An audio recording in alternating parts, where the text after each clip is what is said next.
Good morning, everybody. As Amy has already stated, if you're joining us now, please go ahead and give introductions in the chat. My name is Dominique Randall. I'm the Homeless Crisis Response Supervisor here at the Homeless Leadership Alliance, and I thank everyone for joining us today. Today, we're going to be talking about coordinated entry, what that means in our system, what that means nationally, and hopefully identifying some changes and roles that we take in our community to be agents of change with coordinated entry. With that, I thank everyone for coming and being an active participant in this meeting. We will have open discussion, questions and answers. We will be asking you all to provide feedback on how we're doing as a system and identifying some of our some areas that we have across our system. But I did want to show this first as some of you may be familiar with this. Our system is very busy. Unsolicited. If you're joining us, make sure you're muting yourselves. Thanks so much. And we have a lot in our system, in our continuum, and with the increase and the impact of COVID and the impact to our families and households in our community, we will continue to see an impact to our system. We're already seeing that. So we just wanted to bring you all together and kind of give out some of this information and work through some of our challenges together. Thanks so much again for joining. Thanks, Dominique. This is can you go back to the other slide for just 1 minute? This is an older graphic that started a couple years ago when we, as a system, started designing what housing first and what coordinated entry would look like in our system. And we are revamping this graphic as we make changes to help everybody kind of understand what the flow looks like as folks move through the various interventions and solutions that we have available in our system. So we just wanted to kind of reintroduce this. It had been a while since I had seen it. And I remember in a strategic planning meeting many years ago where the light bulbs started to go off for folks when we were able to graphically represent what the system looked like and how that flow would happen. So we wanted to refamiliarize you with this and let you know that we'll be making some updates so that we can use this as a tool to help educate everybody on what's happening in the system.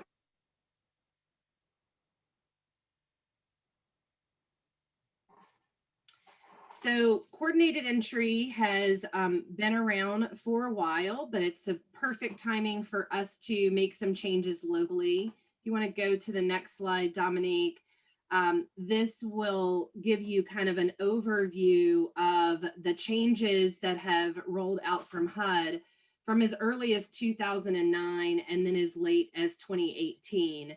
As a continuum of care in 2015, we started a committee to focus on coordinated access and what that would look like. And then that committee and strategic planning and all of our board members came together to have something that was enacted by the requirement for HUD in 2018. That doesn't mean we're done with our work, and a part of today is to make sure that we continue to evolve as the system evolves and has new needs.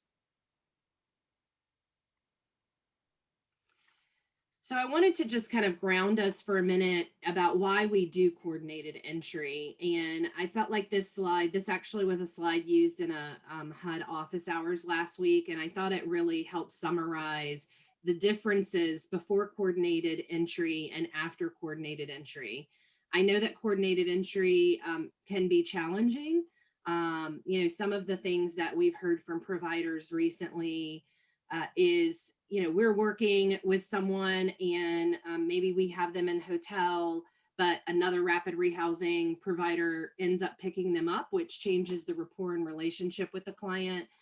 There's a variety of issues that may come up in coordinated entry, but this slide really articulates why we continue to remain committed to coordinated entry. So we're going from program centric to person centric, and it allows us to ensure that every program is using standard forms, There's community agreement about how we triage based on household needs and that we're serving the most vulnerable, and that the process is the same regardless of who you know, and the resources that a program may have. So I thought this was a really great example for us to kind of get grounded in as we continue this conversation.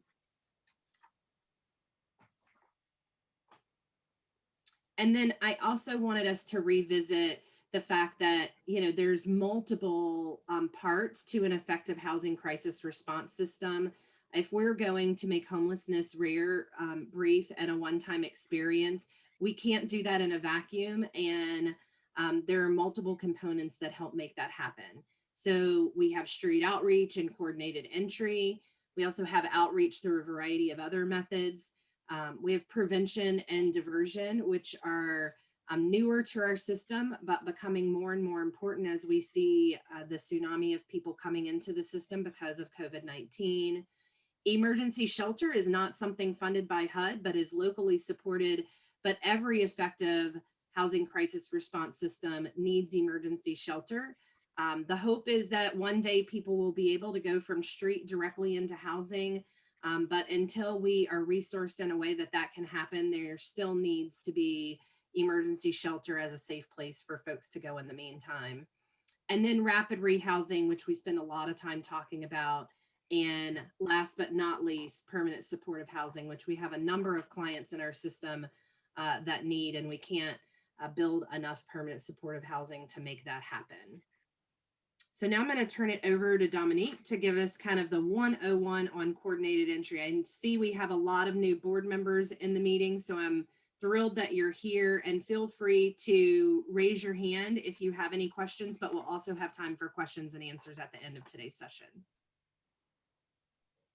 Thanks again so much. So I wanted to kind of go back to the building blocks, the very foundation of what our basic human rights, needs, and what we see as a right, and what we see as needs. And this graphic was actually some homework of a friend's child, and it looks at what, it was a kindergartner, and what is identified as a want and what is identified as a need. And in this very simple 5-6-year-old homework assignment, you can see that housing is listed as a need. Her mommy is listed as a need, and a unicorn is listed as a want. Housing is not a unicorn. Housing should not be a want.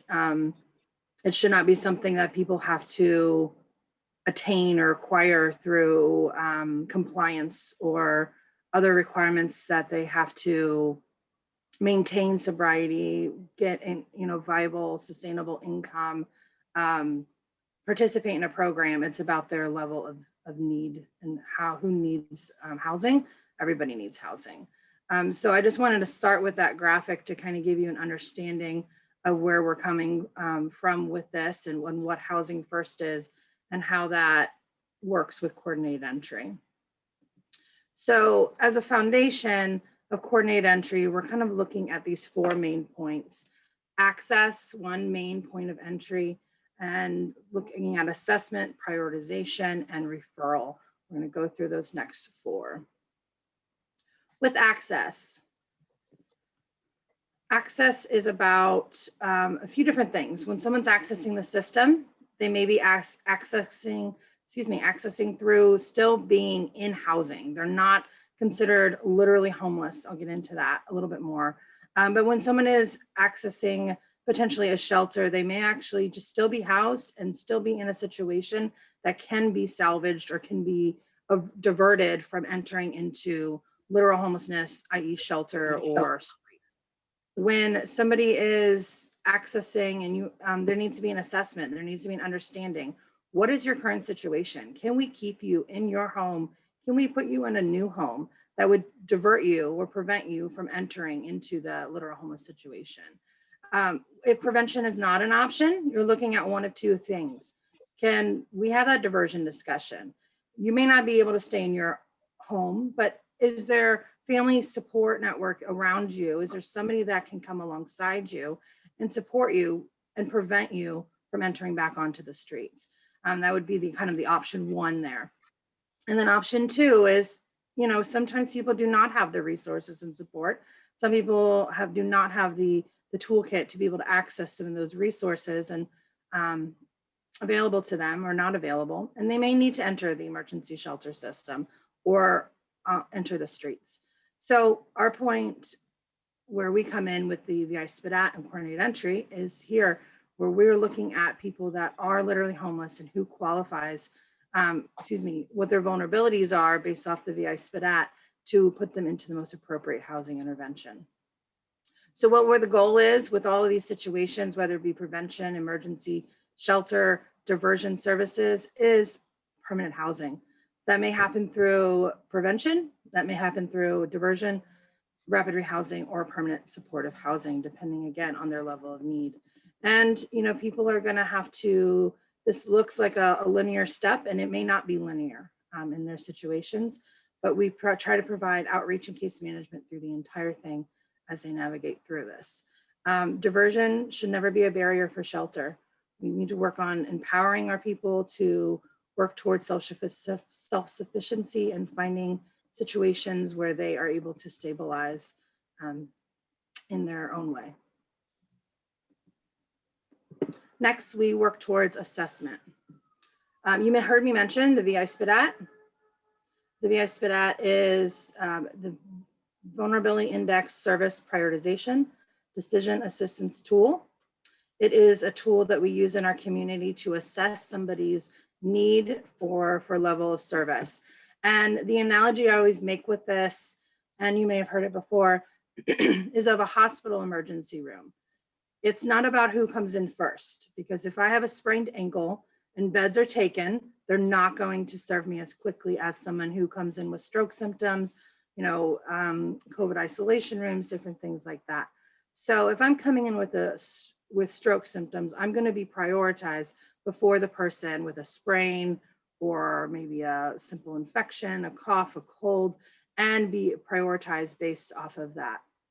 And so just like you would access a hospital emergency room, when you access through street outreach or various means of shelter, navigation, they're going to assess your level of need for service.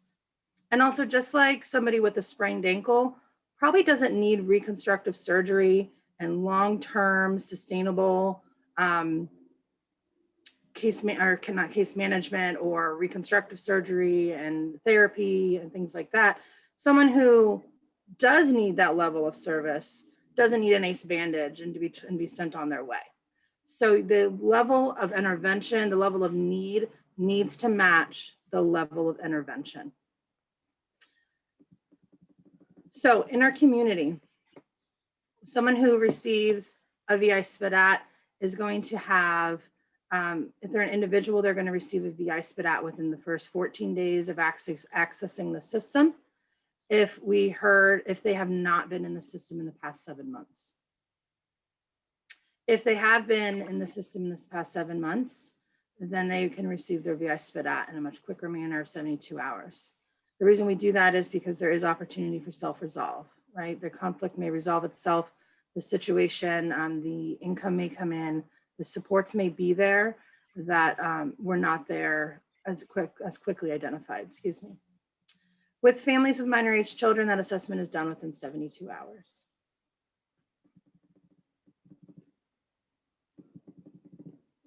The SPDATs are only done by street outreach, coordinated entry navigators, SSVF peer mentors, and identified emergency shelter, and in some situations, transitional shelter staff.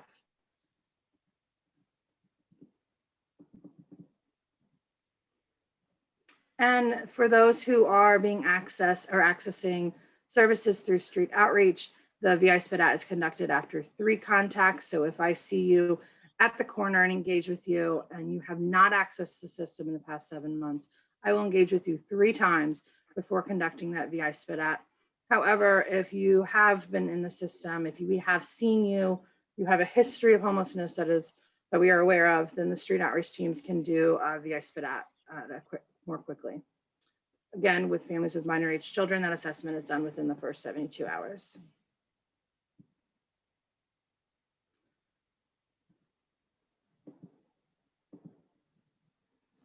So next we'll come into prioritization.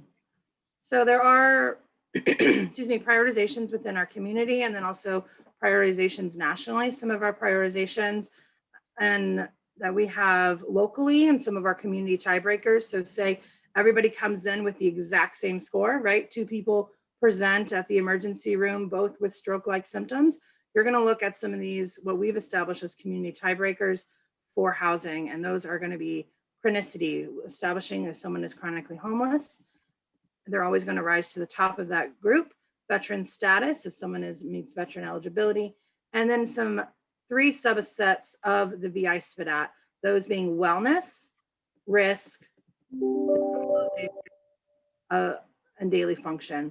Those were established back in, I believe it was 2016, 2017 as our tiebreakers. And then the ultimate tiebreaker is who was in line first, the oldest VI SPDAT to the newest. So all things being equal, that person who's been waiting the longest would be the one being served next.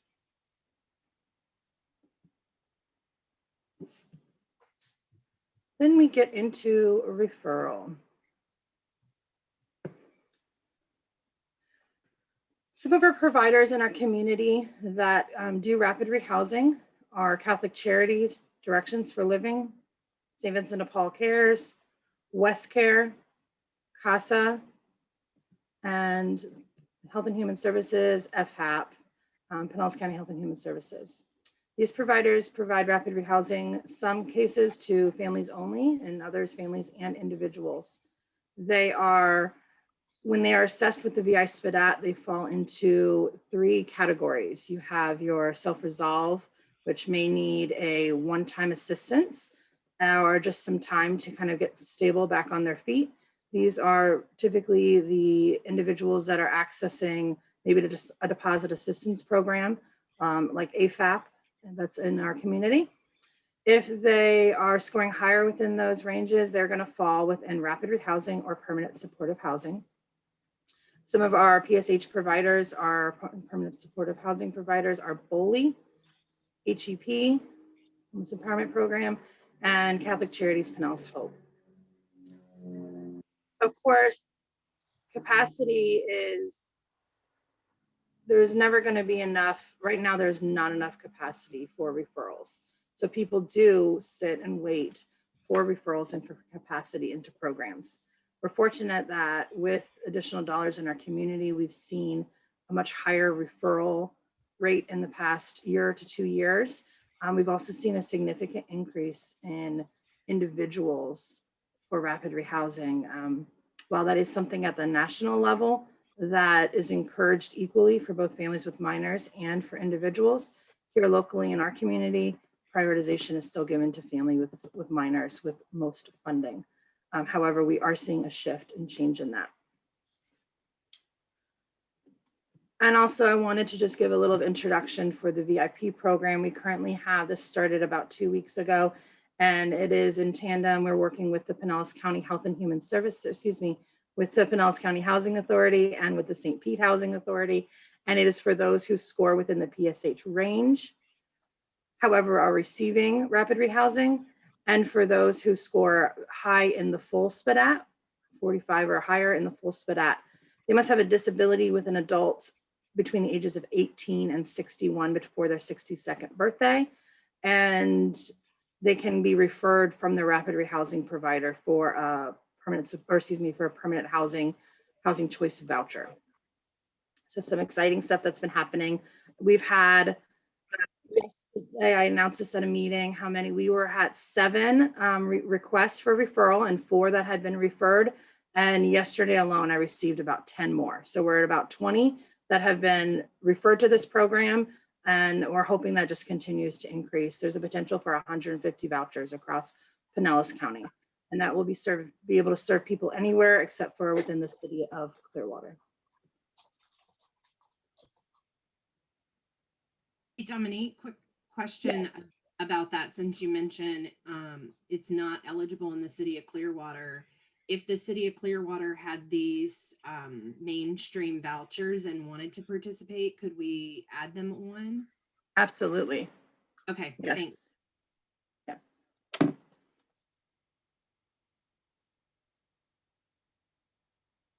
Okay. Did anybody have any questions before I moved on to case studies? I wasn't able to follow the chat. Did anybody have anything they wanted me to review or discuss before moving into case studies? Dominique, in the chat so far, no questions. There's some comments that have come up that I'm marking down for future discussions. But let's go ahead and pause and see if anybody wants to unmute for any questions.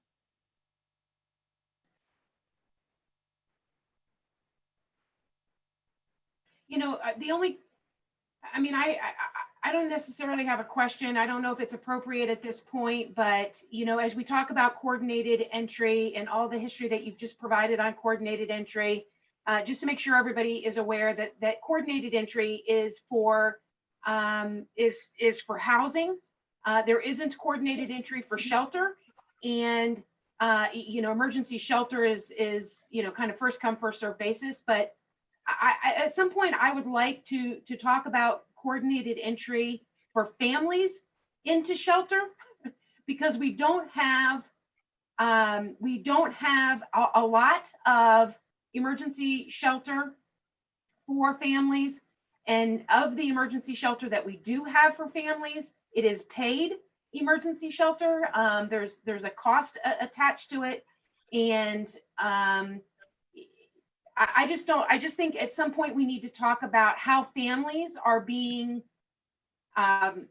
received, and how they are getting access to housing and or emergency shelter. Absolutely. Thank you, April. That is actually on the agenda. We are talking about that today. Okay. So yes, so we are talking about, you know, in our community, coordinated entry at this time is for permanent housing, working towards permanent housing, whether that be rapid rehousing or permanent supportive housing. However, we know, or I should say I know, and I hope everybody will learn some more today about this, is that there is a big concern with people accessing emergency services. And we will be discussing that later today. The only other things I put in the chat, which I think Amy referenced, is, and that we'll probably have to talk about another time, is in addition to the idea of when a VI SPDAT is done, I think we need to revisit who is doing VI SPDATs. This idea that street outreach, you know, is predominantly the group that's doing VI SPDATs, I think is limiting our effectiveness as a community to get people VI SPDATed. And I also wonder about the VI SPDAT itself as a tool. Just as an example, this week we had a family that was street homeless, 5 kids, youngest being 5 months, and only to learn that this family has been referred to and rehoused at least twice and possibly 3 times through rapid rehousing, and yet had become street homeless again. And when you look at the VI SPDAT score, the score was, I think, a 4. And for everybody on the call, that's generally pretty low and pretty manageable from a service standpoint. And so something wasn't making sense. And so we started to try to, you know, use other tools. And in using the ACE tool, the Adverse Childhood Experience tool, mom's ACE score was actually, I think, an 8 or a 9, which really began to tell a different story about why she was having such a hard time remaining stably housed. We weren't addressing all the things from her trauma history that needed to be addressed. I just think at some point we need to talk about the tool itself, and is that getting us where we need to be in terms of assessing people's vulnerability? Absolutely. And actually the VI SPDAT is going to be phased out in the coming years. We are identifying whether there's a more appropriate tool or a customized tool for our community. So you're absolutely hitting the nail on the head. So I appreciate that. And Teresa also has her hand up. Yeah. And also the other thing I wanted to say about that is the full SPDAT. I only kind of mentioned what the word SPDAT, but the full SPDAT in our community is really looking at from the provider standpoint. The VI SPDAT is a self-report response from the client, but the full SPDAT is a provider standpoint to say, what are really the challenges within this household through various 16 to 20 domains to say what needs to be addressed for case management, what linkages and referrals and services does this household need from the viewpoint of the provider. And I know there's other tools out there, but it is, a work in progress, and I appreciate that comment. Teresa, I saw you raised your hand. Yes, it was just a follow-up question related to the example that April just provided. In an instance like that, where a family has been housed and rehoused a couple of times, rather than just do a VI SPDAT, why would you not, the first contact not be a full SPDAT? I know it takes more time, but to me, based on her example, it just made no sense that there would be a 4 with a family that has been housed and re-entering homelessness periodically. It just, I don't know. I'm not a person that does a SPDAT, but would it not be appropriate to do the full SPDAT when you go into HMIS and you see this family has had numerous housing interventions? Yeah, I think it is appropriate to push back and have a continued dialogue and conversation about what the actual needs of that household are. Because again, it is a self-reporting tool. So something that I see as being this example I use often is my husband will fill his tank at half empty. He would be, living dangerously if he ran to a quarter tank or lower, versus I like to see how low I can get my tank, right? I like to see if I can run out of gas, which I actually have done once, right? And so what I see as something that may be risky, I wouldn't see it as risky, and he might. So that absolutely is having an impact on these scores. That's one of the main things that came out of some studies on the VI SPDAT, is that it is self-report. So things that may be considered risky or out of the norm are normal for a lot of our clients experiencing homelessness. So thank you. Kevin, I saw you raising your hand as well. Yeah, I just wanted to comment on this topic because I think I've probably said this before, but regardless of what tool we use, whether we use the ACE, whether we use the VI SPDAT, to April's point of we're typically unveiling trauma and difficult histories and conversations. I think one of the most critical points to not forget is those clinical interviewing skills. I think that is a huge part of this, because you can have a phenomenal tool, and if you don't have the right person that knows how to engage, make the individual feel comfortable, safe, then no matter what tool you pick, you will not have a valid information. So I think that is a piece that we need to not forget. And I think when we started shrinking the number of people doing the VI SPDAT, maybe we didn't think about the repercussions that would have on the system. But really the reason we shrunk it is because we didn't know we had the right people doing the tools. And if that means we have to invest in training, if that means we have to invest in the right types of individuals that can do these types of assessments, I just think that should be where we focus. I literally couldn't agree more with Kevin. Kevin is absolutely correct. And what I would also say, kind of in response to Teresa's question, is in fact, yes, the full SPDAT should be done with this family, and may have already been done with this family at this point because we're a couple days in. But these tools, these interviews are really intrusive. They're hard conversations. So, they need to be timely conversations with trust and rapport. And otherwise, the tool is useless, to Kevin's point. And so doing a full SPDAT, for example, on the side of the road or in an office with someone you've just met, prior to meeting all the necessary Maslow's hierarchy of needs in terms of getting them sheltered and housed and fed and clothed. And, it's a process. And, we can expedite the process because of our needs, but it's going to be invalid. The tool itself is going, the results of the tool being used is going to be invalid because it does require the individual to be forthcoming with, extreme trauma histories. And so it's just a process. And so I just want to just say, I agree with Kevin. And you have to be able to read that in the moment that, hey, this might not be the right moment to ask these questions. I might have to come back tomorrow or the next day.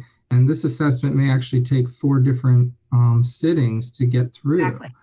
As opposed to this sort of concrete, okay, after 14 days we do it and we move on. We can't have a system like that when we're working with a population with such trauma and difficult experiences in the past. Exactly.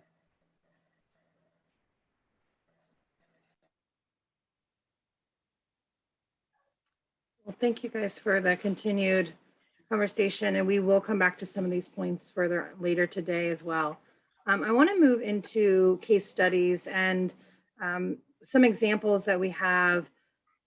These are scenarios that some of them may be based in truth and some of them may not, but I just want to talk through what something may look like in our system with coordinated entry and accessing the homeless crisis response system.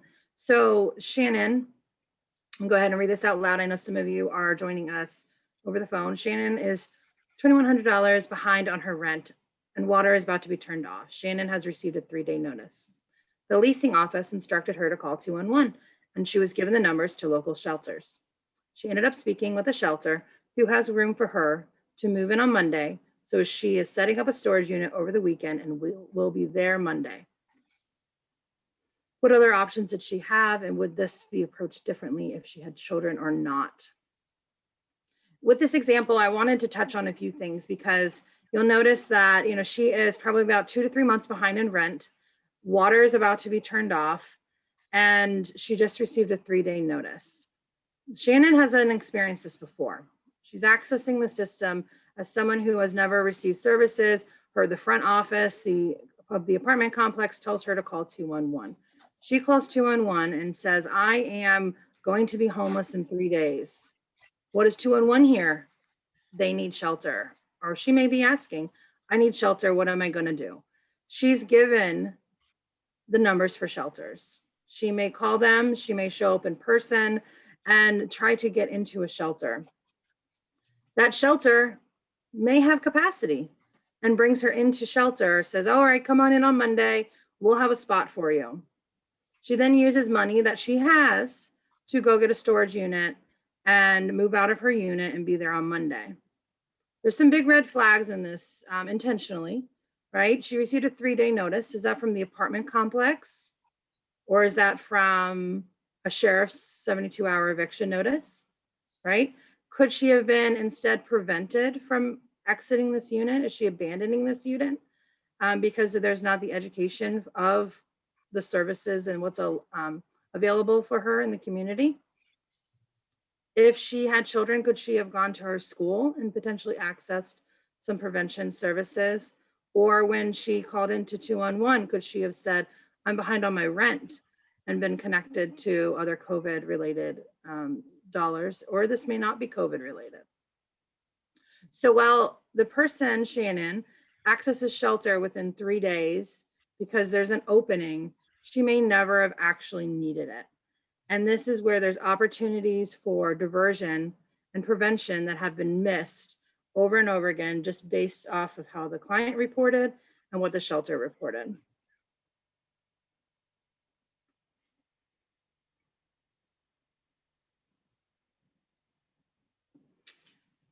Jeffrey Jeffrey lives in a second floor walk-up, but due to health reasons, had a hard time walking up and down the stairs. He frequently sleeps in his car and crashes at a friend's. Since he isn't home regularly, he let his friend move in and charges $350 a month for rent. His PSH provider finds out and gives him an ultimatum. Your friend goes or you're out. Jeffrey leaves his unit and goes to Safe Harbor. So in this scenario, Jeffrey is chronically homeless and living in a permanent supportive housing unit. He is not advocating for himself and does not have regular case management interaction where someone realizes that he has difficulty going up and down the stairs. And maybe he's not comfortable with his unit to begin with because of his history of chronic homelessness. He prefers to sleep in his car or go over to his friend's house and ends up making some money by renting out his unit. This happens in our community. The provider finds out and gives him the ultimatum, like I said, friends out or you got to go. And rather than having an open dialogue and discussion or Jeffrey responding, he shuts down and he moves out.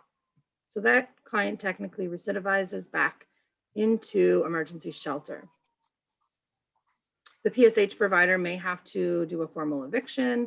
They may just terminate his lease. So that could hinder future housing opportunities for him. Or that when he goes to Safe Harbor or any shelter, I just use the large capacity shelter in our community, could have seen, wait a minute, you're still housed, you're still enrolled with a PSH provider, and have open dialogue.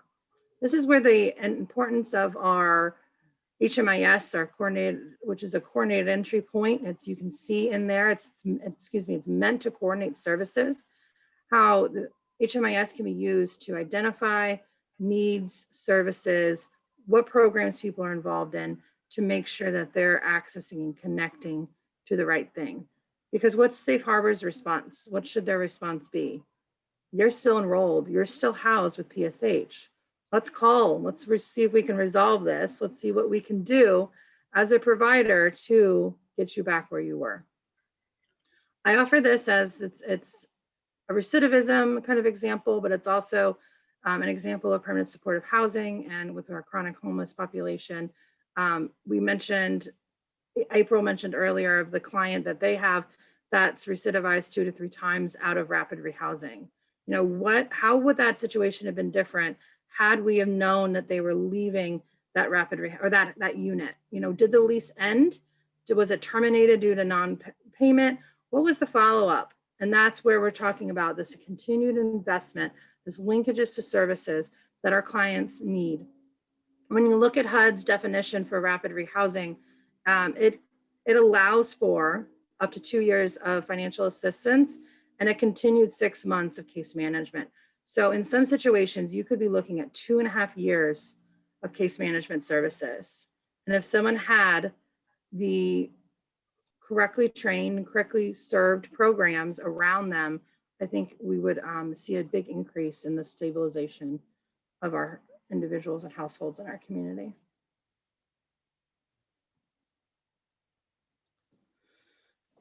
One more example, and this is a family with minor age children.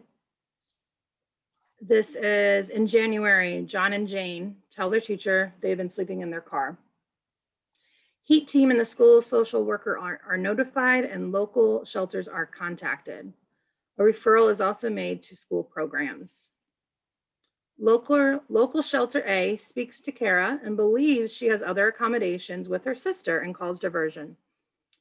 Diversion speaks with sister and pays $250 towards the cost of utilities for the next month.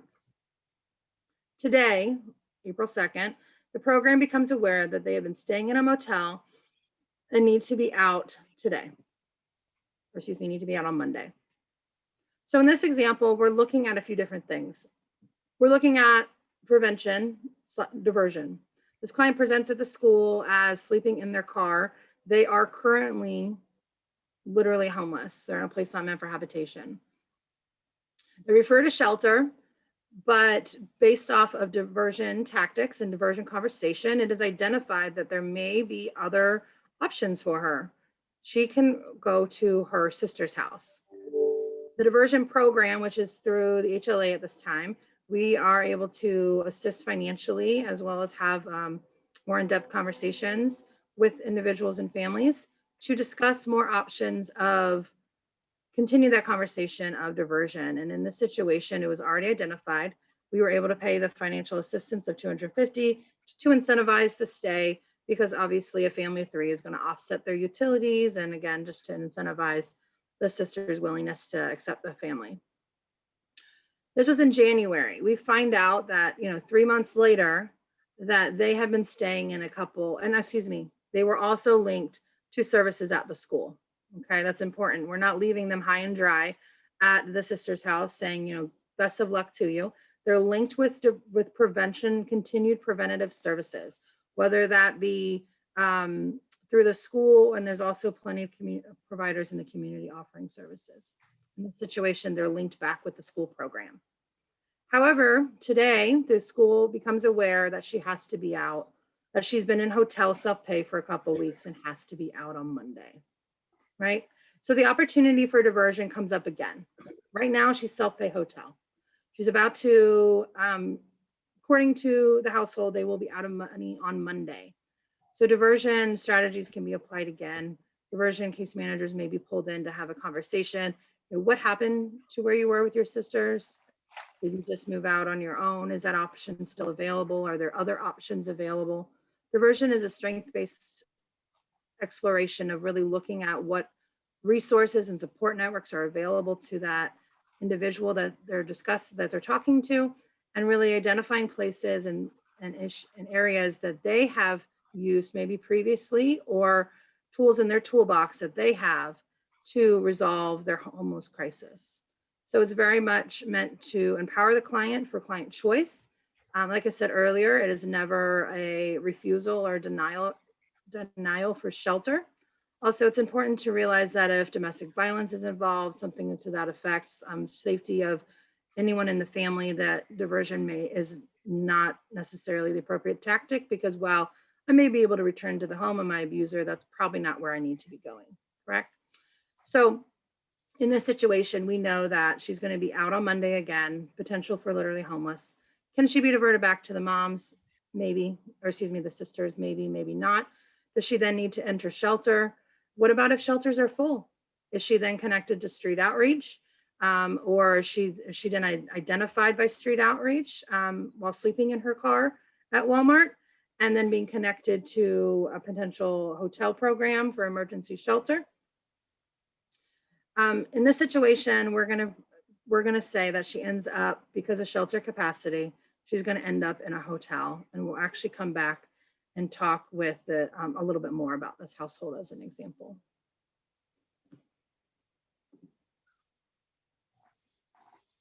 Thanks, Dominique.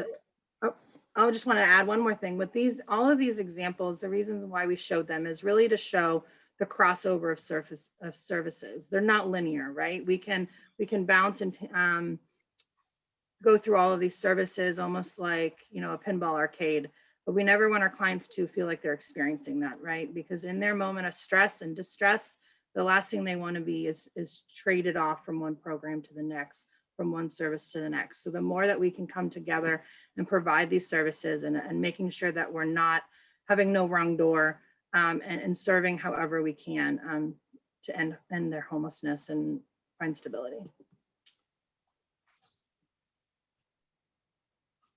Perfect. I was actually going to follow up with that same statement. I love how this really shows how interconnected all of our various programs in the continuum of care are, and wanted to explicitly outline as we move into talking about the challenges we've identified as a system, that none of these are real life examples. Examples like this happen very similarly in our continuum of care every day. But we were sensitive to how we want people to leave feeling like, we used a specific program or challenge. So these were not based on that. They were just trying to show the various issues that could come up in a coordinated entry system. Can I have the next slide, Dominique? We'll go to the challenges identified by the front door meeting. So a number of providers and leaders have been meeting recently. We've revamped what the front door meeting looks like to focus on the challenges that we're experiencing at the front door. And I just wanted to highlight a few of those in case some of you are on this call that haven't participated in those meetings. If you remember at the very beginning, I said, here's this graphic and we need to update it and make some changes to it as our systems evolved. I think one of the things we've identified is that we need to make very clear in our system that there's a difference between referral sources and access points. One of the challenges that has come up directly from direct service workers is this idea that while we can have multiple entry points into coordinated entry, those entry points have to be coordinated.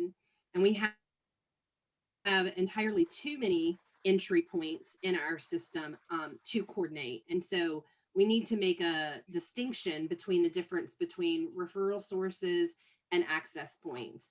Our access points in the system at this time are street outreach and 211, the homeless hotline at 211.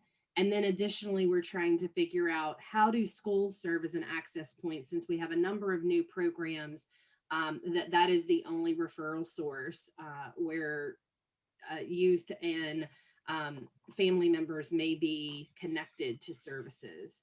So we'll be having more conversations about that. We're also having conversations about equity barriers. So, many communities, almost every community in the United States uses 211 or a similar service to a homeless hotline for folks to receive entry into their continuum of care system for coordinated entry. But we need to have some conversations locally about what does that mean for someone who might not have the minutes to call and sit on the phone at 211? What does that mean if you're more likely to walk into the door of your church or some other provider where you feel comfortable and already have relationships built? So we don't know the answers to that yet, and we're going to depend on all of you to help us continue that conversation. But we are keenly aware that our current system may have some barriers to serving everybody. There's been a lot of conversations recently in these meetings about the homeless hotline. And one of the things that's been identified around that is the importance of programs keeping their information up to date with 211. 211 can only link and refer people when they have up-to-date information, and there's a lot of new resources in our community. So we're working to get that information to everybody. I know I'm scheduled to do a training with 211 shortly, but we're also trying to create more resources and graphics that can help even a lay person look at something and know what to do. So I saw Connor say in the chat earlier, this would be a great informational item. We're working to provide more graphics that will help folks and even link then to spreadsheets. So if the intervention is prevention, you could click on the hyperlink and see all of the preventative resources available in our community at this time, contact information, etc. So we're working on that and hope to have that out shortly. And then one other piece that I wanted to highlight, which we kind of talked about earlier in the training, is the idea of the VI SPDAT. So even the creator of the VI SPDAT has made known that they will no longer support the VI SPDAT. They are going to continue to support the full SPDAT, but the VI SPDAT has been proven to have some race equity barriers identified in that may be causing some disparities in our system. The entire group that helped create the VI SPDAT and test it were only white male homeless men. So that's something that HUD is actually spending a lot of time trying to get additional assessment tools out into the community and to provide that information. And we as a community probably need to set up a subgroup to have some conversations about what various assessments should we use. While we're still using the VI SPDAT though, I do want to mention to everybody that, you know, we need to get away from this idea that a client is a number. You know, Kevin kind of talked about this earlier. A client is never just their number. The VI SPDAT was never intended to be the only tool. It's a triage tool. So there should always have been other assessments layered on top of the VI SPDAT. We did not necessarily do that in our community. And that is one of the reasons this is probably going to be one of our highest priorities moving forward. Next slide, Dominique. So I've been spending time over the last couple of months attending the by name meeting whenever I have the, and it's actually fascinating. I love to see the coordination of our clients' care through all of our providers in that meeting. But it's also helped me identify some challenges that are coming directly from direct service providers.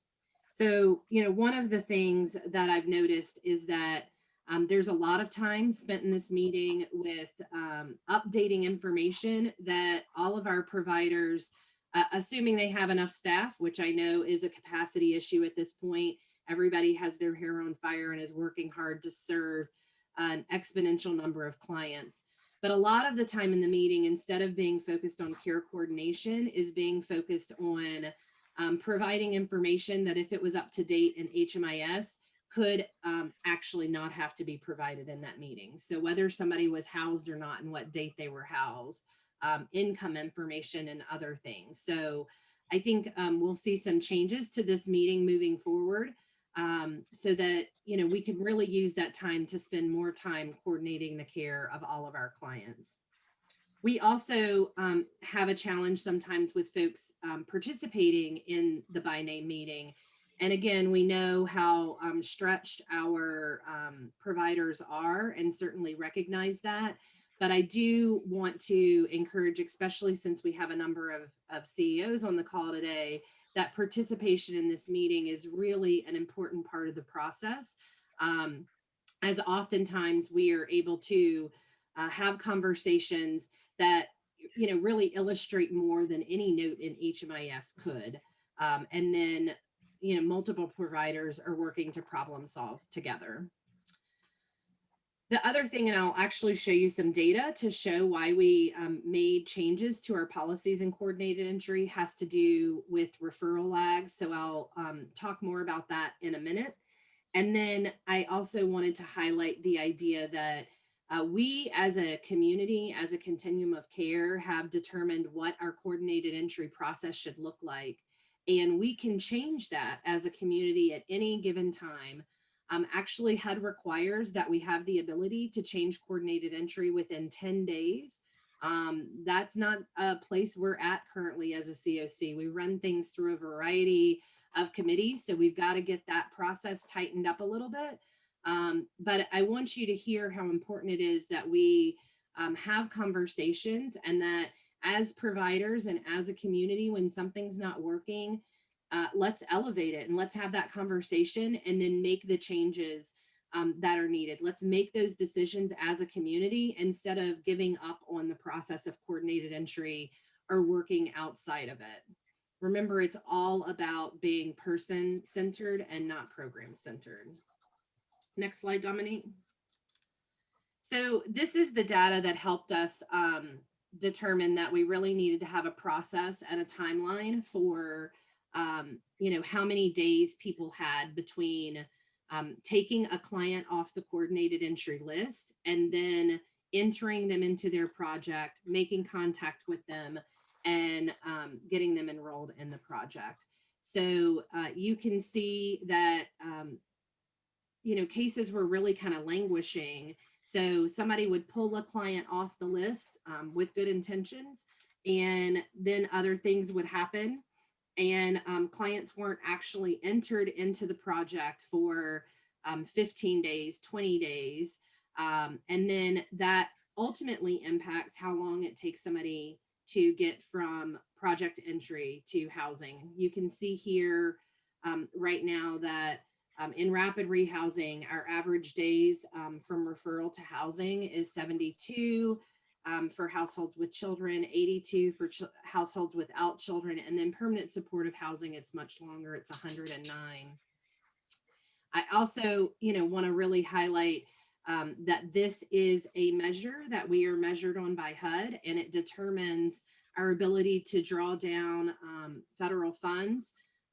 So this is something that, whenever one provider has a challenge and another provider has a challenge, it ultimately impacts our system performance outcomes that impact us as an entire community. The other thing I would kind of mention about this particular, date and showing how long it's taking someone to get housed, because this is actually going up in our continuum of care since COVID. We've had this conversation recently with JWB, just for an example, to say, FSI is a really important preventative approach in our community, and they serve an important role in prevention. We don't have enough prevention in our community. But if they are working with a client who is literally homeless on an exception for a baby, they're not likely to be housed within 30 days, which is their program time. So I'm only using that as an example that, we need to use this data as a community when we make decisions about programs. And that's something, we're definitely having conversations about. Next slide, Dominique.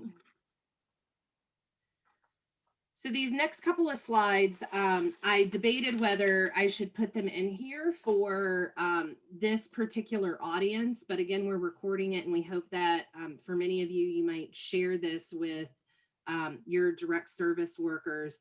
But I also think there's been a lot of conversations as a COC about HMIS and the challenges of HMIS. And I saw some of this in the by name meeting yesterday and wanted to provide it as specific information, because often as policymakers and CEOs of organizations, we haven't actually looked in HMIS and don't have specific information about what some of the challenges with HMIS are there. So in the meeting yesterday, I noticed quite a few folks were returned back to the list. They're following all of our providers are following the new timelines that have been passed as the COC, and Dominique's going to go through those in just a minute to remind us of those. But there were, quite a few. To me, I don't attend every meeting, so to me yesterday, it felt like there were quite a few people referred back to the list. And the reason for that often had to do with not enough information in HMIS for a provider to contact someone and have the conversations that they need them in order to get them. So I thought I would show you this specifically.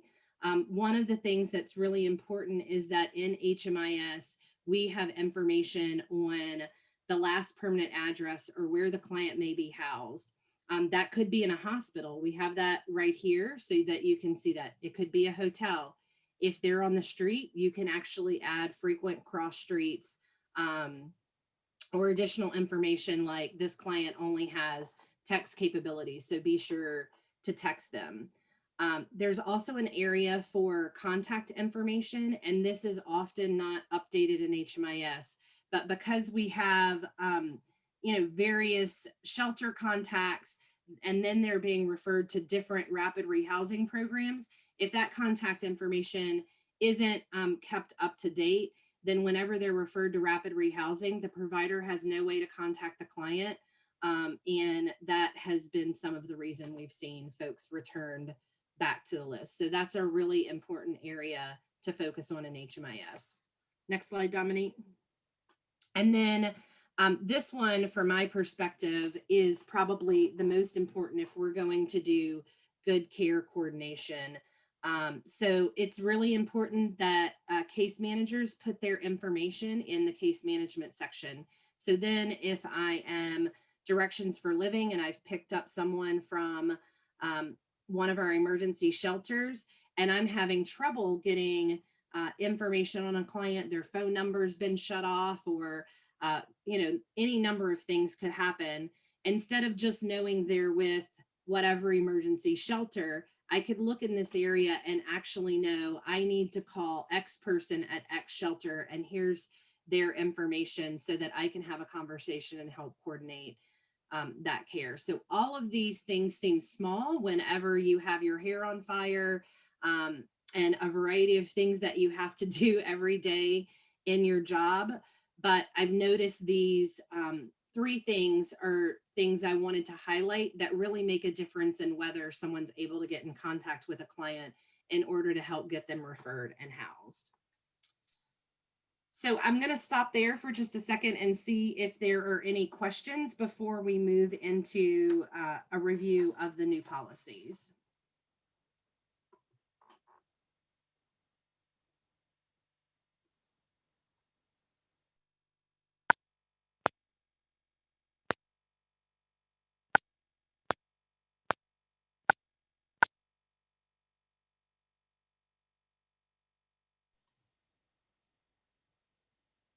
Hey, Sam, do you have a question? No, I don't. Okay. Okay, I'm not seeing any hands raised. I'll be in the chat if something comes up and you have a question you want answered there. I'll turn it back over to Dominique. I wanted to add one more statement to this slide, and that is that as a emergency shelter, street outreach, case management provider, let's use the example of shelter. If I'm accessing shelter, I may have an intake coordinator do all of my intake, do all my basic information and collect that and put that in HMIS. You can actually assign case managers within your own provider.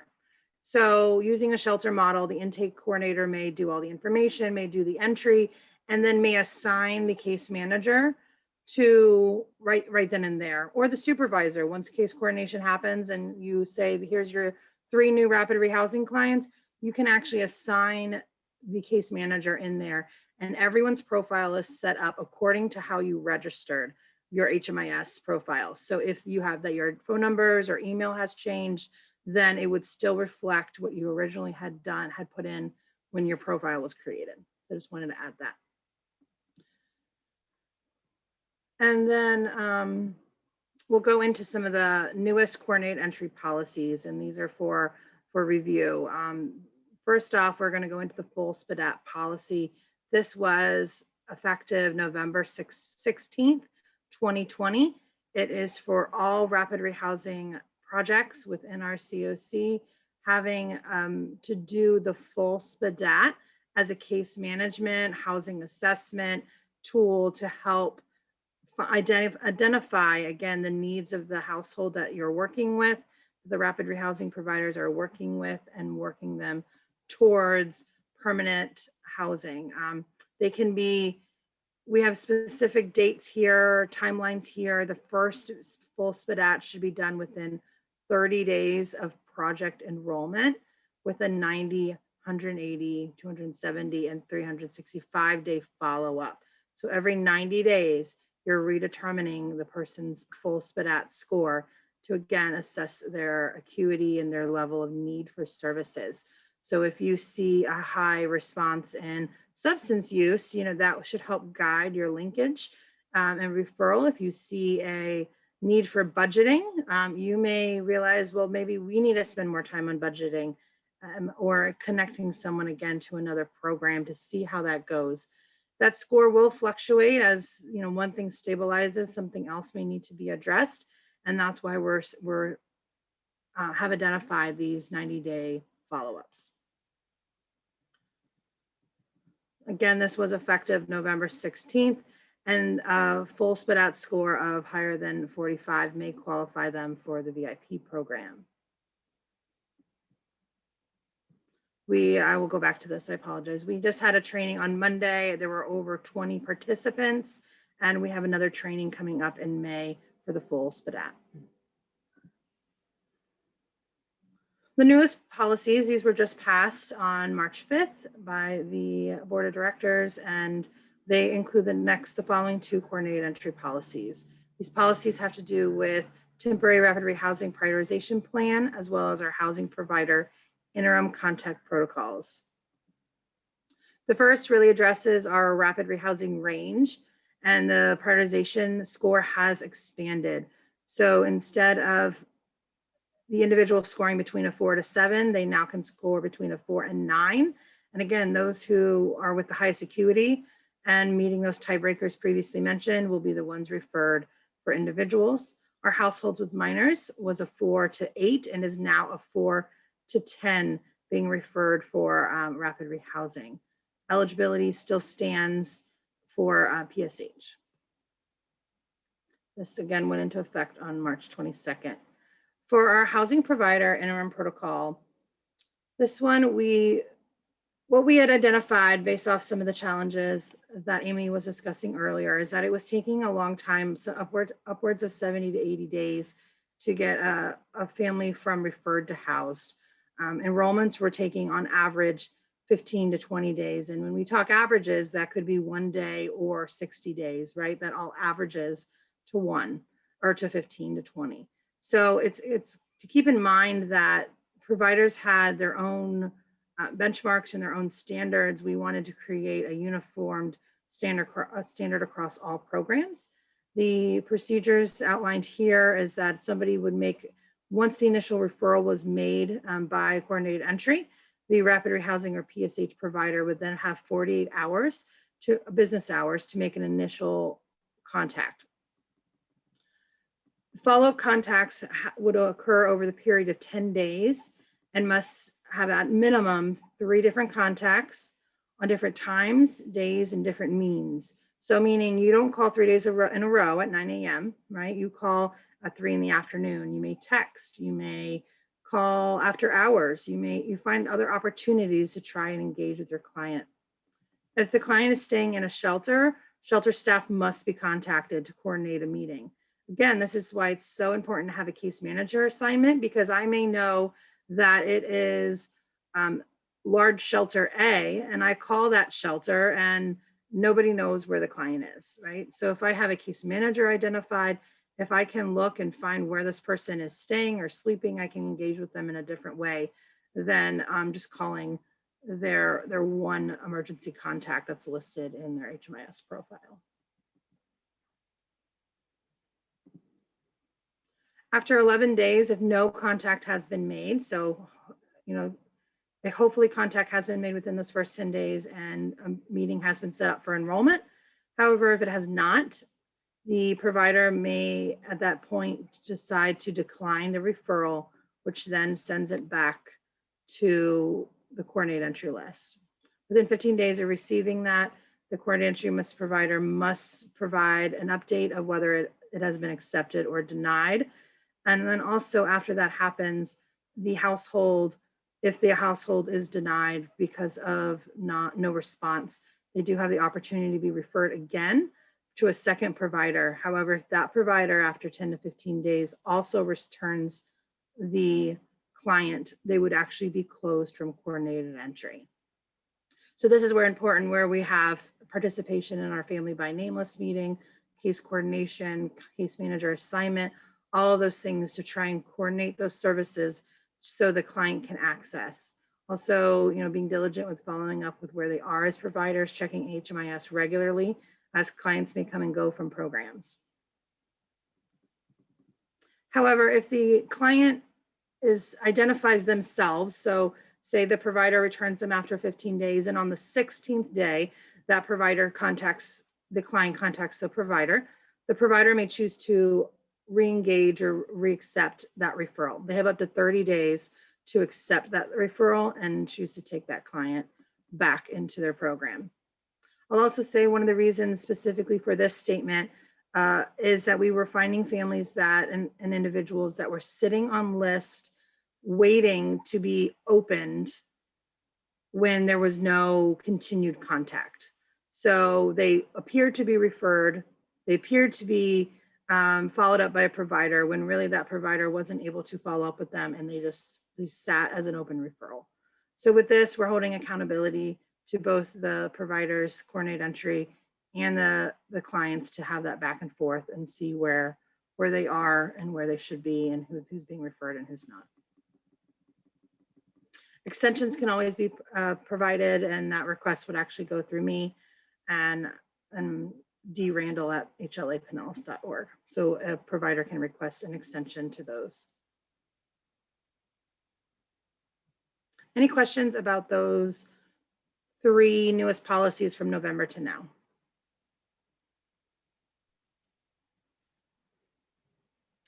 Dominique, while we wait for folks to either raise their hand or put their questions in the chat, I do want to mention here a policy that I've noticed other COCs have that we might want to have some conversations about here locally.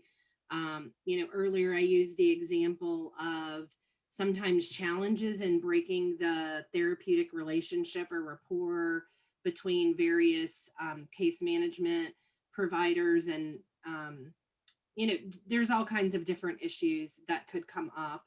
I have noticed that some COCs have an exception process and a coordinated entry committee that looks at exceptions. There's typically a percentage of clients that may need to be talked through in an exception process, and there's a maximum that any provider could work through an exception process. So that may be something that we want to look at as a COC. It wasn't something I had really thought much about until I saw that in some other coordinated entry policy and procedure books. But if that's something that some of the folks on the call today feel like we need to explore, we can find some samples from other continuums.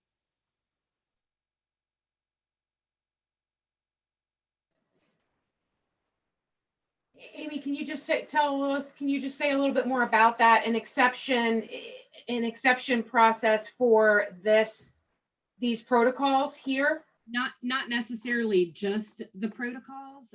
It could be any portion of coordinated entry. So it could be that they score in a different range and need a different intervention. It could be that they're referred to a particular provider and need to stay with the provider they're with. It could have to do with the tiebreakers that a community has. I'll pull some sample language that I found that other communities have, and make sure that we just talk that through at a future committee meeting. Yeah, I would say, I personally would love to see an exception process. Just to give an example of kind of what you were just referring to. So Directions for Living is a rapid rehousing provider, but we are also street outreach, temporary emergency shelter, a variety of other things. And we are often engaging with, in particular, families where, they've been engaged by street outreach, they're placed in a hotel, they then are, they're VI SPDATed, they get on the master list.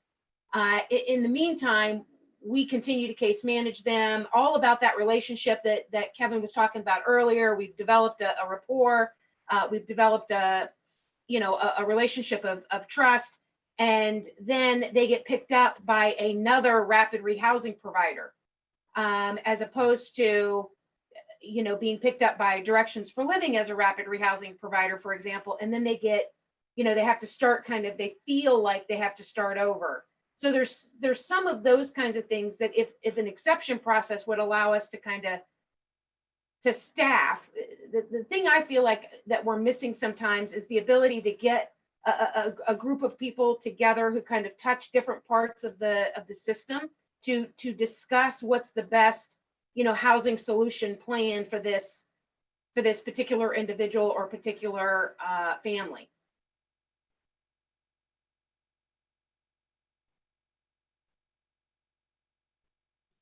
Absolutely, April. I mean, and I think, what I said earlier, right, is that the goal, we're committed to the foundation of what coordinated entry is about, right? That we're helping the most vulnerable, that we are doing that in a standardized process so that we minimize trauma to the clients that we're serving. We do that in a person-centered way.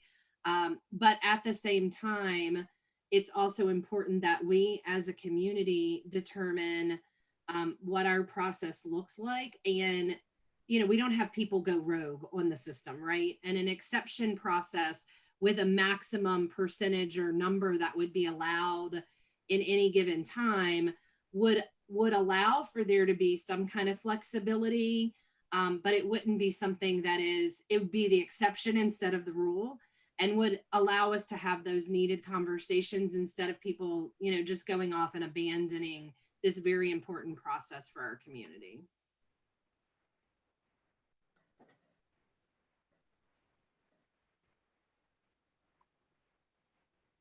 Okay. So Amy, have we said enough that, or has enough been said that we would like to look at developing an exception process? I mean, I wrote it down as a follow-up item. Okay. So I'll make sure that that goes to a future committee meeting. I don't see any other hands raised, so we can turn it over to Avery. Hi, thank you. Go ahead, Dominique. Go to the next slide. I am very excited to announce that part of the policies and procedures that were approved by the Board of Directors last month is to ensure that we are monitoring for race equity when utilizing the coordinated entry system. The new policy is to facilitate access to the most appropriate response to each household's immediate and long-term housing needs, and ensuring that permanent housing resources targeted those that are most vulnerable, and that our coordinated entry system will account for systemic racialized inequities to plan how to sustain equitable access for people of color. The process that we're going to be taking is that coordinated entry system will be reviewing disaggregated data from Pinellas HMIS to determine if people of color are being housed at a rate that is proportionate to their makeup of the homeless households within the continuum of care. Monthly HLA staff will be reviewing the inflow to establish the rate at which people of color are being prioritized for housing. And then we're going to be comparing this against the proportional ratio of the continuum of care's racial demographics. The inflow data is going to include clients that have been active within coordinated entry, homeless, and housing services within the past 90 days. While HLA staff will be looking at this on a monthly basis, the COC's Diversity, Equity, and Inclusion Committee will be monitoring this data and assisting the COC to design racial equality within the coordinated entry prioritization process, and they'll be reviewing data on a quarterly basis.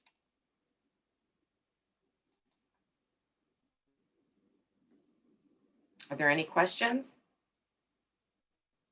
Thank you, Teresa. Teresa loves the graphic. So thank you.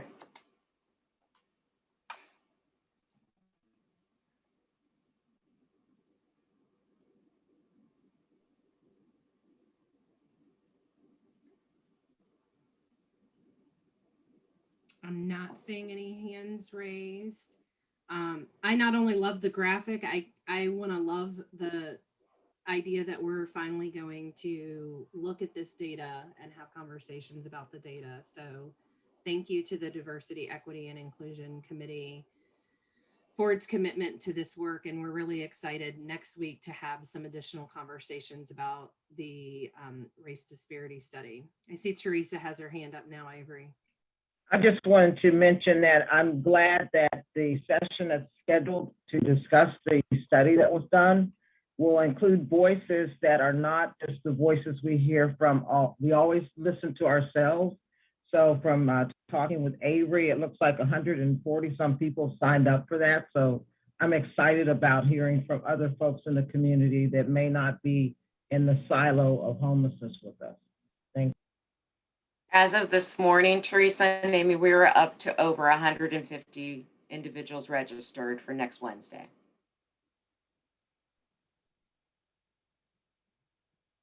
Yeah, and I'm thrilled too, Teresa. It's not the usual suspects that normally attend all of our events. So we're hopeful to get some new voices engaged in this conversation and involved in the continuum of care And the Foundation for Healthy St. Pete is going to provide some tech support around this and possibly some support for future action based on what the community in that meeting says are the most important priorities for us to focus on. So I hope everybody that can will join us next week.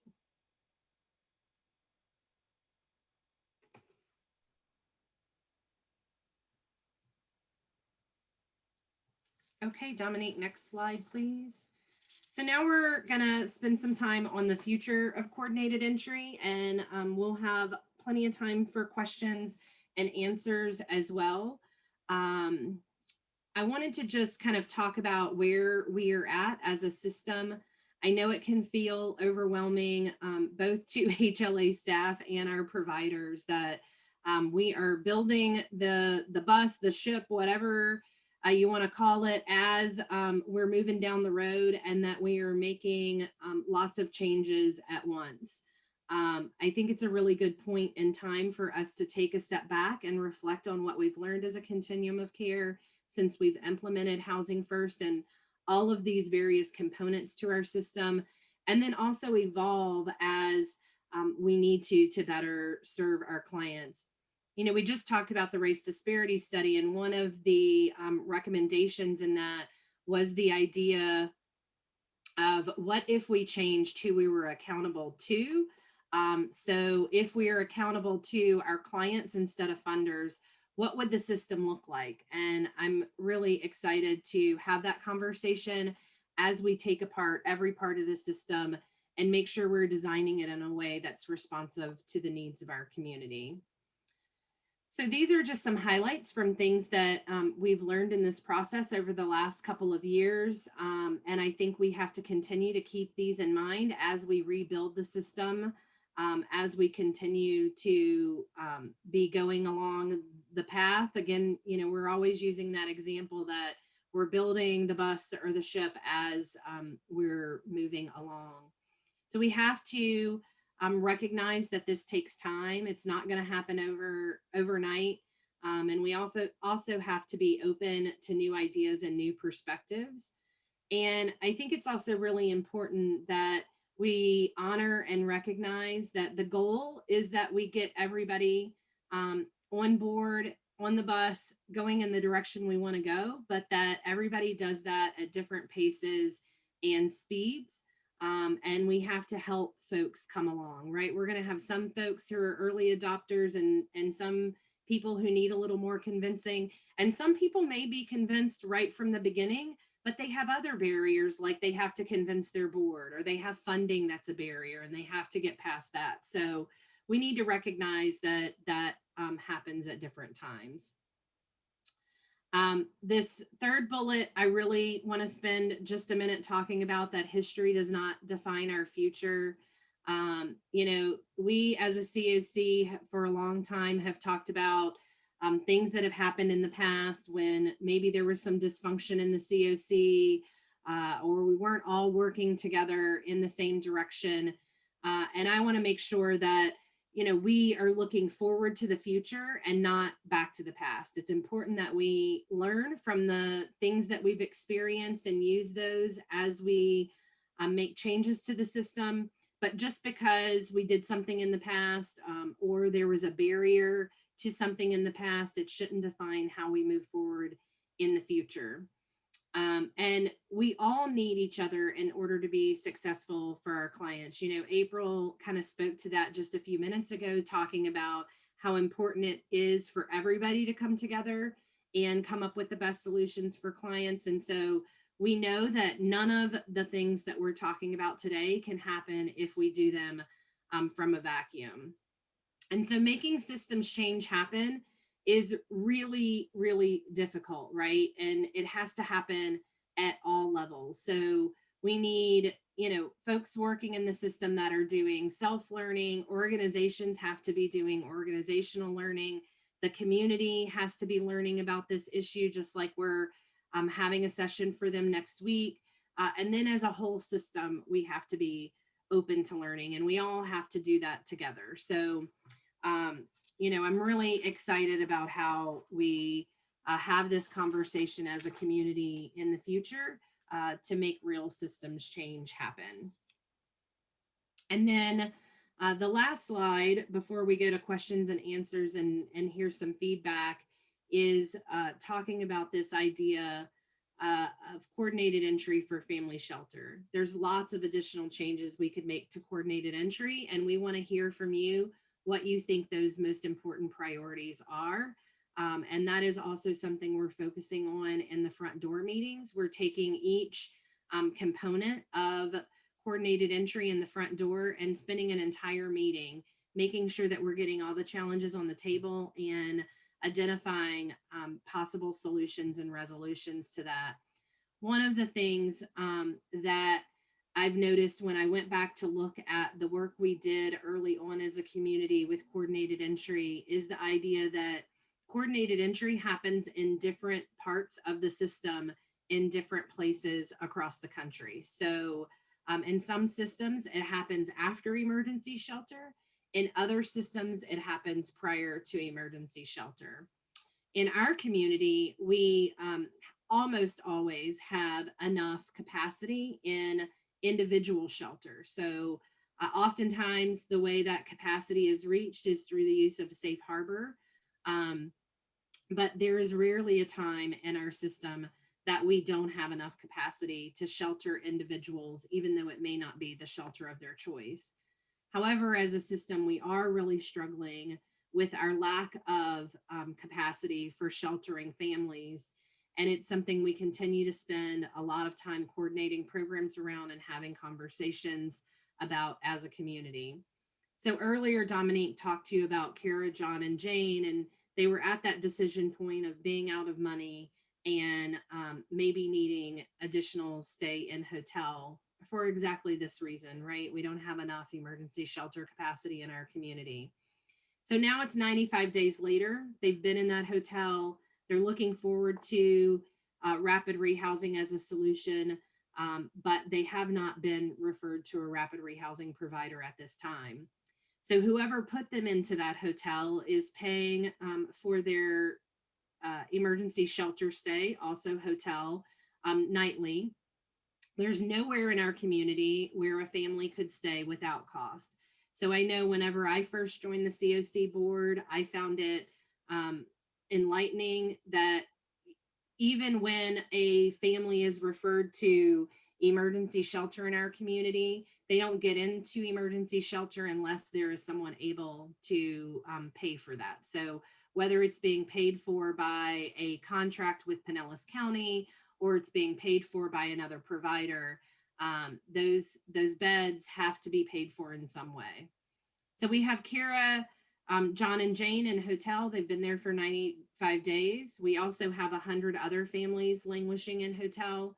Just so everybody's aware, I know April often talks in COC board meetings about the number of people in hotel.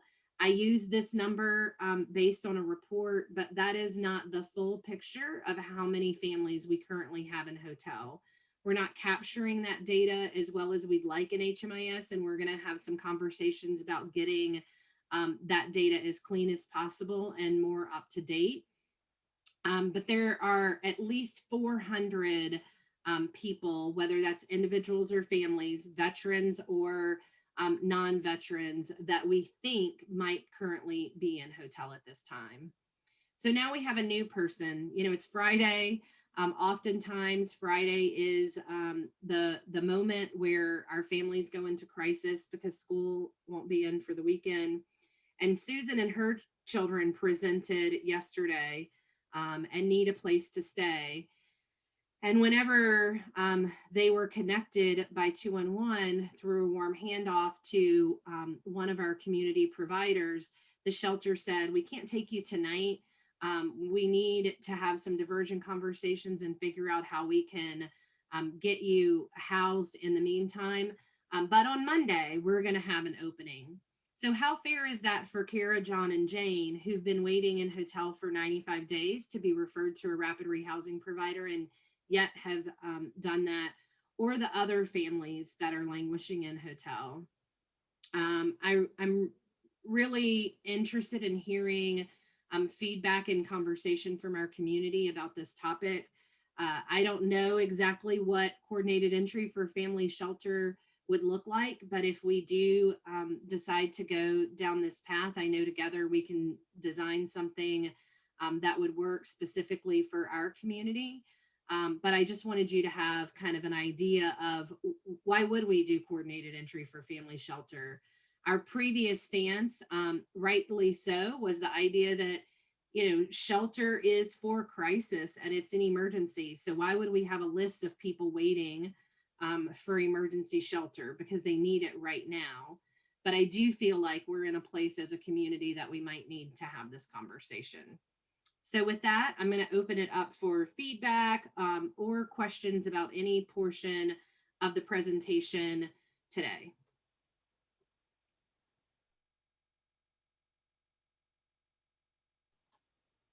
Teresa, I see your hand up.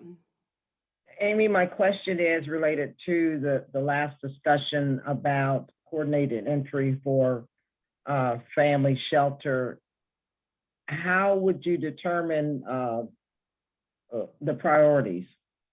You know, would it be based on who's the most vulnerable, or I'm just a point of clarification. Thank you. Yeah, I mean, I think that is something we would have to determine as a community. Would we use a SPDAT score to determine that? Would we use some other kind of assessment to determine that? But there would definitely be some kind of prioritization that would go on in coordinated entry for family shelter, just like we have right now for rapid rehousing. And a follow-up. I'm sorry. Just a follow-up question. I know some of the families that call my office seem resistant to going into shelters that may be in buildings that are shared with other individuals who are also homeless. I can think of at least a few shelters that do house both individuals as well as families, although there's some separation. But there are some families that, you know, one of the questions we asked, I know Helen and I asked, particularly for those that are literally homeless, are you willing to go into shelter? And sometimes we definitely get resistance in that respect. Good point, Teresa. I know that does come up often. Helen, I see your hand is raised. Hey, Amy, I don't really have a question so much as a comment. Your statement that you made, what would it look like if we changed who we were accountable to? What if it was to our clients and not our funders? That was like a mic drop moment for me. That was such a golden nugget. And quite honestly, is the way that I look at every person that I come in, that I encounter. Like, I am totally 100% accountable to you at this moment, and what is it, guy, we can do. But I just, that should be like plastered somewhere as we encounter everyone. For me, that was a true golden nugget. Thanks, Helen. Yeah, I mean, it was shocking to me when I saw it in the report, and I really thought about how much funding drives our system, right? And I can identify quite a few challenges we have in our system right now that are related to funding. And so it's just, I think every provider always has our client's best interest at heart, but sometimes funding does drive the decisions we're able to make, right?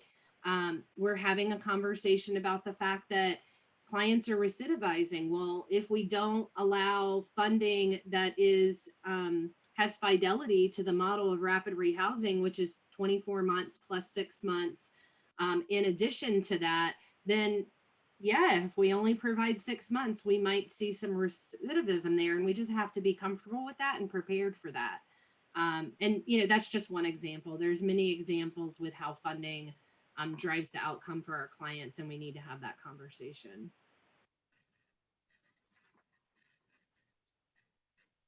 I see April has her hand up. Yes. Of course, I have a lot to say about what was just being discussed, because in the scenario where the client drives the outcomes, There is no such thing as 6 months. It literally would be that we are, doing what is evidence-based practice. Speaking from a provider perspective, it's just easier said than done, because our contractual obligations are driving so much of what has to happen, and the threat of contracts and who's going to have the contract. That's a much bigger discussion. The reason I raised my hand, though, is really around if there's any more appetite. I know that HUD has been driving us collectively across the country to move away from emergency shelters in general, and really focusing on more permanent affordable housing and those kinds of things. But I just wonder if there's any more appetite for looking at how we can create a more equitable family emergency shelter. I know that there's a variety of models across the country around, developing, these mini homes using, kind of container type structures and a variety of other things. I just wonder if there's any appetite now that there seems to be a little bit more agreement within the community that we in fact have a homeless family problem, which we've debated and disagreed on for quite some time, and now seems that we have some agreement on it.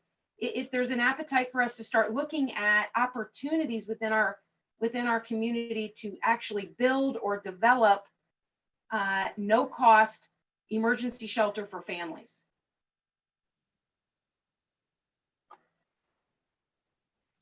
So I'll respond initially, and then I hope we do hear from some others about your comments, April.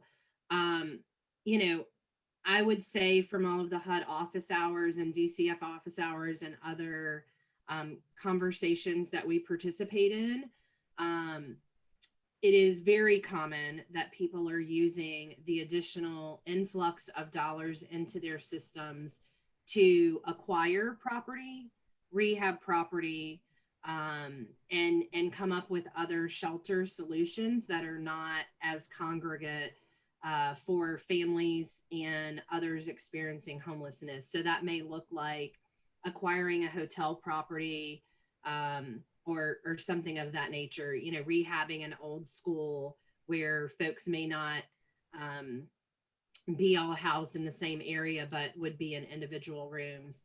I do think we have an opportunity as a community to have that conversation. COVID certainly has changed our economy, and there may be opportunities to acquire properties of different types for various reasons. The county commission does have, dollars set aside for property acquisition as it relates to affordable programs and other communities. I know the city of St. Pete, for example, has dollars that can be leveraged with some of those programs. And then again, there's also these federal funds that are coming down to communities. So if it's something our community is interested in, I think there may be opportunity there. And certainly other communities are taking advantage of those opportunities. I would say that, Housing First does prioritize the idea that people don't have to do anything to be ready for housing. And so if we can get them from street to housing, that should not be a barrier. They don't have to enter emergency shelter to get housing. But for any crisis response system to be effective, emergency shelter is still an important component of that. It's just not something HUD funds and the COC funded programs. So those are locally driven funding decisions because they are not funded by HUD in the COC program. But it doesn't mean that they shouldn't or can't exist. Other thoughts or comments about that?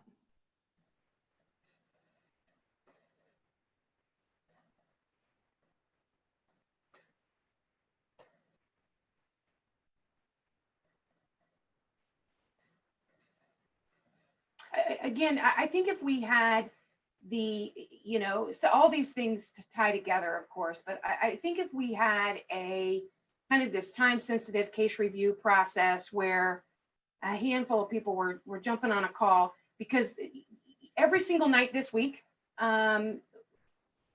Directions for Living has been on the streets at 6, 7, 8, 9, 10 o'clock at night with a family who has no place to go. And I think if as a community, a handful of people were, agreeing to come to the table on a call to say, okay, so where are we putting the family? What are we doing? Because I sometimes I just wonder if all of us are feeling the same urgency around, people who literally have no place to go, and a decision has to be made. We just have to make a decision, and the decision might be we're leaving you on the streets. But I think it feels to me like we all need to be making that decision together. And if we, if all of us were feeling the weight of these families, I think that collectively as a community, we're just so good at problem solving that if we all came together, that we could really come up with a solution. And, relative to temporary emergency shelter, in the event we can't build enough permanent housing overnight, could we put something in place that would allow, temporary emergency shelter for families? And I just believe that we can. And I believe that we could do it for not a whole lot more than probably what's being spent right now. And I mean, I literally said to my CFO, I think we should buy a hotel. I literally think that we should buy a hotel, that Directions for Living should right now buy a hotel, because I am literally signing $17,000, $18,000, $20,000 a week checks to various hotels because of the number of families that we have in hotel, right? We should buy a hotel. I should buy stock in the hotel, buy the hotel. Something should happen with the hotel, right? Because there is not a return on this investment other than we are getting little bitties and families off the streets. But it just feels to me like collectively we could do it for probably not much more, if more at all, what we're currently spending right now, and we would be able to do a much better job at serving these and meeting their needs, as opposed, anyway, enough said. I'm just saying, I just think we could come up with something. Okay, I'm going to go to Sam and then Teresa. I think you're muted, Sam. Yeah, I think I'm on the computer and the phone at the same time.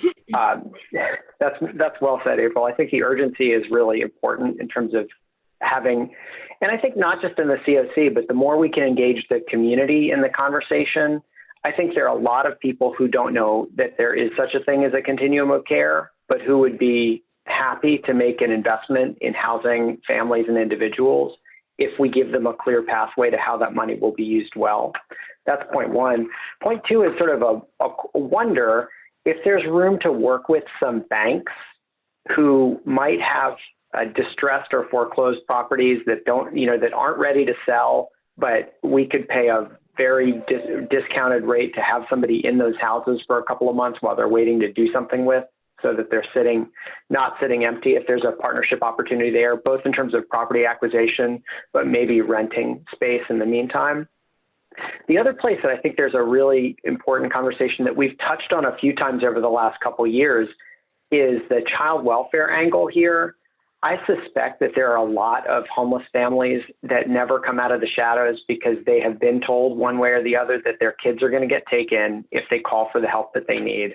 And I think we've got to figure out a good strategic interface there in terms of how do we get people the help that they need from law enforcement, from case management, from the continuum of care without that fear. Or, kids need to be taken. It's a hard conversation to have, but I think we've got to find some good ways to have it. Good point, Sam. I'm going to go to Teresa and then the person that is SCH79186. Thanks, Amy. My comments are related to, I feel like I always need to be the voice that speaks up for the individuals that are demonstrated in our data as the primary homeless individuals in our people in our continuum of care. Those that are not the veterans, that don't have the ability to access those veterans benefits. And our data clearly shows that our chronically homeless individuals are the ones that we seem to never touch. When I looked at the data that Dominique provided about the average length of time from homelessness to housing, I could not, and I think it was for individuals, it was 82 days. I could not help but wonder, what about those that are on our coordinated entry list for over a year and longer? And those are typically those individuals that have been chronically homeless for years, that are on our streets. They're the ones that I get the complaints about from business owners and individuals, like Central Plaza is a classic example. Those are not individuals that have that are veterans for the most part.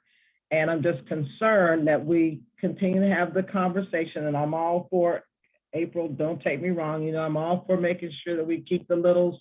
No child should be left outside homeless. But if we never talk about how we're going to address those individuals, we're going to be having this conversation for years. And we're going to have homeless individuals that are not veterans on our streets to continue to be out there for years. Thank you. Thanks, Teresa. I'm not sure who SCH79186 is, but it's your turn and then it'll be Kevin's. Yeah, thank you. It's Stacy Gallick from Baycare. So I appreciate your energy, April, about just purchasing a hotel. It's funny that you bring that up because my colleagues and I jokingly at Baycare, but honestly have said that would be an idea to really purchase a hotel setting. Because from a community perspective, it would absolutely be cheaper than all the different kind of crisis dollars that are being spent into emergency house an individual or a family. A colleague of mine also sent me an article. I don't recall the city right now. Many of you have probably seen it, where they built a tiny house community, homeless community, similar to what I think we have at the Pinellas Hope with some of the casitas, but it was a tiny house community. And I don't know if that would also be something of interest on a large scale. The other thought I've even tossed around in my head, just driving around and seeing some of the empty buildings, like Sam, you had mentioned, could they be retrofitted? I think there's like an old Toys R Us building. If that could be retrofitted with electricity and restroom facilities, showers, etc., is there an opportunity to look at vacant buildings?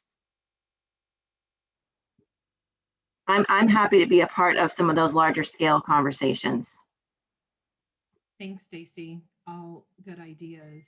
Amy, can I just say to Stacy that I think I saw the same article that that one of her colleagues sent to her about that the tiny home community, and I do think that is a viable option and one that we collectively should be considering. Okay. And who knows, to Sam, to your point, you know, maybe we would be able to get some corporations to donate materials. We've got people through Habitat for Humanity and other entities that know how to assemble these. You know, we really might be able to pull together a community effort and bring this to fruition. Great point. Thanks, Stacy. Kevin? Yeah, I just wanted to take the opportunity to bring maybe just some positive news of 20 new units of permanent housing for families experiencing homelessness to our community in the next week.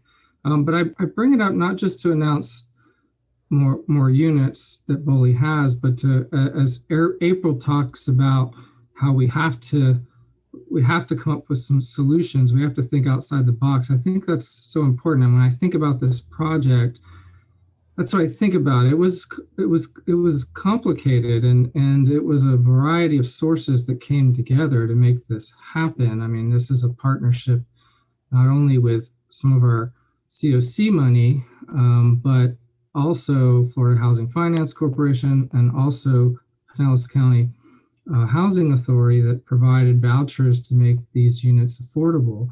And then I don't think Lariana's on the call, but there's a need for permanent housing for families experiencing domestic violence. That's a piece, and so we were able to partner with them on some of these units, and families in general. Boley historically, going back 10 years, was not really developing affordable housing, multi-unit housing for families, but that's been identified as an issue. And so we've added to our strategic plan to start developing that.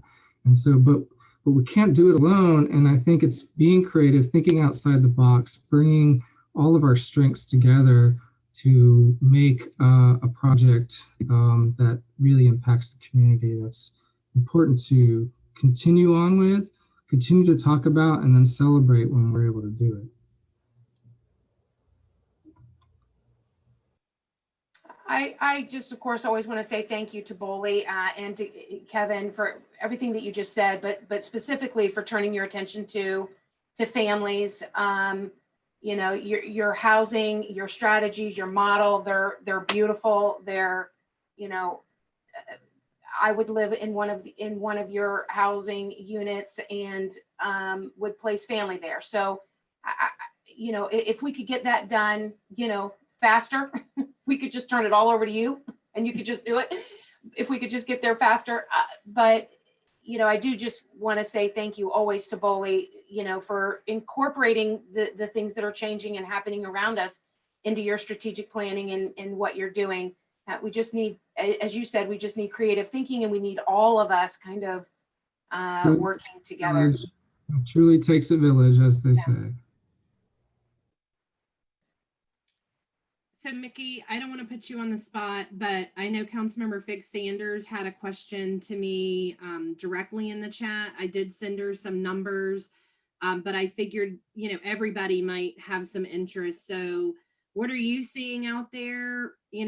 Impact of the increase in number of calls, anything you can share with this group that may help us think about trends or upcoming needs? I need to pull that up because I didn't know I was going to be called on to provide such information. So I apologize. You don't need to give specific numbers. I just kind of, what are y'all feeling at 211? I think everybody's interested in hearing, how this tsunami is impacting you as well. So certainly over the past year, it was enormous volume that was coming into 201. There were several for individuals and families. In general, there was about, normally a month would be about 8,000 calls. In normal times, we were up around the 20,000 incoming calls during this last year. Now that stimulus dollars have started to go out, those calls are starting to decrease, but we are, obviously know a lot of folks maybe who were in hotel, not just hotels, but in homes were renting. I think everyone needs to be aware the landlords may not renew the lease. I think this is an important kind of, and then those folks are going to be, they're not being evicted, but then they may get later on through the courts, the landlord files a case that they owe $2,000, $3,000, $4,000. Those families, the dollars for CARES, I don't believe would be able to pay because they aren't in the same house that they were before. So those families are going to be burdened potentially who've been asked to move on to, or they just didn't renew the lease for those particular families. I'm trying to talk at the same time to pull up a chart that Edward had shared with me. Edward is on here as well to give you kind of the number off the top of my head. We do all of our data to let everybody know on 201 counts. for everyone. And we can maybe share that as well and the link to it in the chat. That does give all of the information in real time. It does not split out individuals and families, but that information is on there. Can I share it just really briefly, Amy? I'll share my screen. Yeah, absolutely. Okay, so this is 211 counts. We have all of our data. It's live as of 24 hours ago. So you can change the dates. You can do it by zip code. Maybe you have a specific, we have state districts, congressional districts, county, because we also cover Hernando County in addition to Pinellas. So we have some you can do by zip code. So you can search by that. You can customize your date field yesterday and the last 7 days. So for example, of this last year, and I'm going to change this over to count instead of percent, for housing and shelter, 211 received 35,878 calls. 5,000 were specifically requesting shelter, 19,000 obviously requesting rental assistance. And if you actually click on these little bubble people here, it will do veterans, age, gender for those clients as well. So you can, again, most of them are females that are calling in, 64, 65% over this last year. 83% are, not veterans. We do have some not available. Sometimes the field doesn't get checked. And then age for folks. And again, not just with families with minor children. I think those that are 60 and above is another focus area for us as a system, so 7.8. So we have that as a resource. And then again, since I know we're short on time here, we can share as we go along in a front door meeting how many calls are coming in who are requesting shelter. Thanks, Mickey. I know that wasn't expected, but I hope that helped answer Councilmember Fig Sanders' question. And a lot of folks may not be, aware that they can get that data drilled down to specific areas right on your website at any given time. We're going to do one more comment or question, and then we're going to wrap up because it's right at noon. Teresa. Amy, I was just going to comment on the dashboard that Mickey just provided, and seeing that the majority of those calls from individuals, which was a large percentage, were not veterans. And it just supported the comment that I made previously. Thank you. Thanks, Teresa. Well, we really appreciate everybody spending the time with us today. We hope it was informative in some way. I know we use a lot of names about various parts of the system in meetings. And if you're newer to the board, you might not know all of the various components whenever we're using a specific name. So we'll be sure to follow up. I have quite a few ideas and comments that came up in the meeting, as well as forwarding out the slides to everybody and the recording link so you can share it with others that might be interested. And it sounds like we might have the start of a fledgling group that may want to focus on some other type of solution for housing or emergency shelter. So we appreciate everybody, and we hope you have a great weekend and a happy Easter or whatever you may celebrate. Thanks, everybody. Bye, everyone. Have a great day. Thank you.